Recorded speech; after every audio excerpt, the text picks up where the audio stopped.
Bon, je m'appelle Adriana Chénier, donc je suis conseillère en insertion professionnelle depuis 8 ans déjà. Et je m'occupe de l'accompagnement d'un public jeune de 16-25 ans dans le cadre de l'accompagnement mission locale. Et c'est un public, bah, voilà, par rapport au public et par rapport à mon accompagnement. Donc j'ai choisi de travailler, c'est un choix justement de travailler avec un public jeune. Parce que c'est vrai que dans l'accompagnement, je crois qu'on ne travaille pas tout à fait pareil. On n'a pas non plus les mêmes outils quand on travaille avec un public adulte et avec un public jeune. Je choisis justement le public jeune justement parce que ils sont toujours l'envie d'avancer, ils travaillent avec des rêves, on travaille avec les rêves de la personne pour arriver à les concrétiser d'une façon, voilà, ou arriver aussi la personne à construire ses rêves ou les modifier.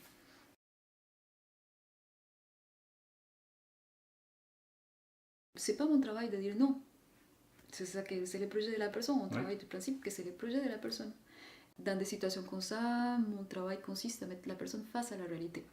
À dire, ok, si vous êtes pressé, ok, on va tester dans des métiers qui aujourd'hui sont accessibles, on dit entre guillemets accessibles à tout le monde, sans diplôme, mais où quand même, voilà. Donc face à la réalité, c'est pourquoi pas travailler avec une agence intérim, par exemple, pour passer des tests.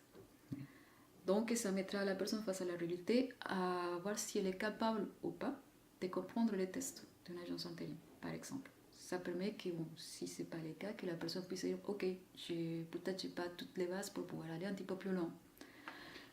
Donc ça permet d'un autre côté à moi par la suite de pouvoir lui proposer son formation, soit intégrer un chantier d'insertion ou autre chose où elle puisse à la fois peut-être travailler, se faire une expérience professionnelle et en plus de ça pouvoir travailler un petit peu aussi l'évolution de la langue. Et que moi je suis là pour accompagner la personne à évoluer dans son projet.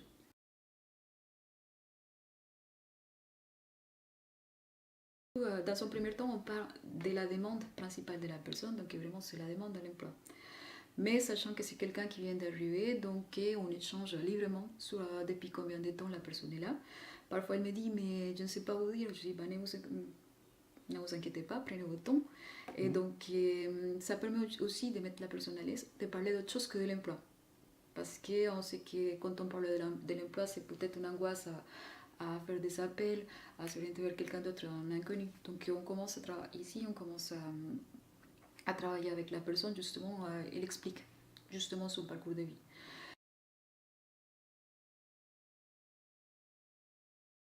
Ce type propre, justement, pour travailler avec les personnes qui ont des difficultés pour s'exprimer, non, on n'y a pas. Je pense que l'échange se fait simplement.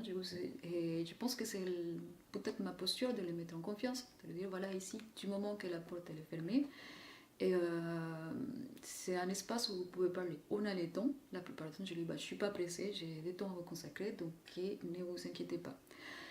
Si je vois que la conversation n'avance pas, donc là, on utilise des outils de traduction, mais peut-être pour quelques mots, qui à un moment donné, ça peut présenter une difficulté. Après, je dis, voilà, on va essayer quand même de continuer à parler, parce que notre but, c'est de trouver un emploi, et à ce moment-là, il faudra parler en français.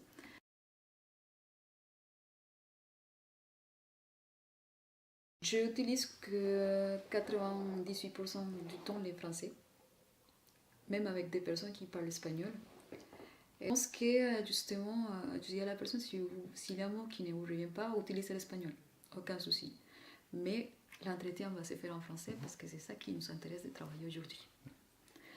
Et pareil, j'insiste sur mettre la personne en confiance en lui disant c'est pas grave, j'ai mon temps, trouver les mots. Je sais que parfois c'est difficile, il y a des mots qui n'arrivent pas et voilà, c'est comme ça. Et moi, c'est dans mes pratiques professionnelles, non, j'utilise très peu l'espagnol.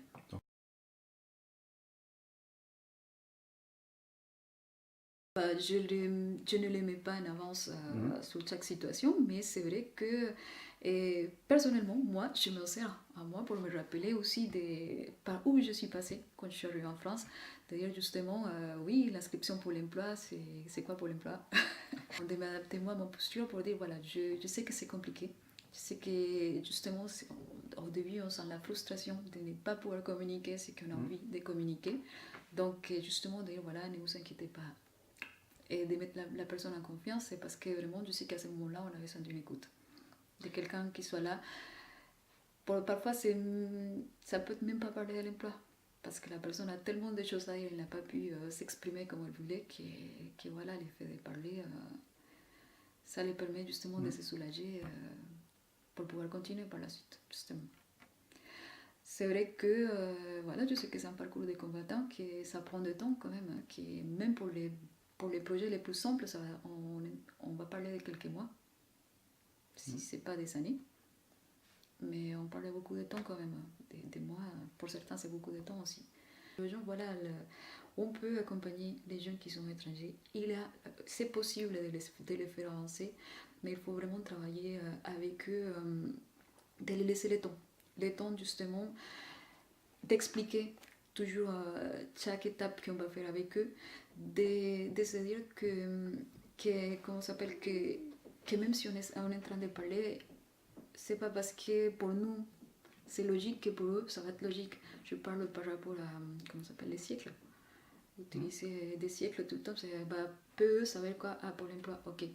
Peut-être expliquer, bon, est-ce que vous savez qu'est-ce que c'est Pôle emploi? Même des gens qui viennent ici à la mission locale, est-ce que vous savez c'est quoi la mission locale? Ok, une allocation, vous savez ce que c'est une allocation? Voilà, chaque information qu'on va donner, même si pour nous c'est logique, si on pense que tout le monde comprend ça, il faut toujours demander parce que voilà, par rapport à mon parcours, c'est ça que je me rappelle très très bien. Parfois, on n'ose pas poser la question parce qu'on se dit, pour tout le monde, ça semble logique, mais c'est un autre contexte. Il faut se rappeler que la personne vient de notre pays, peut-être d'une autre culture. Et donc, les choses qui semblent évidentes pour nous ne sont pas évidentes pour eux, qui sont là depuis très peu de temps. Je pense qu'il faut, au contraire, même si j'ai 4 ans de ma vie, mais voilà, aujourd'hui j'ai un emploi stable, etc. Je dis qu'il faut dire, voilà, c'est possible, c'est possible. Après, il faut travailler peut-être avec des objectifs pour que la personne puisse visualiser aussi comment elle peut avancer dans son projet professionnel.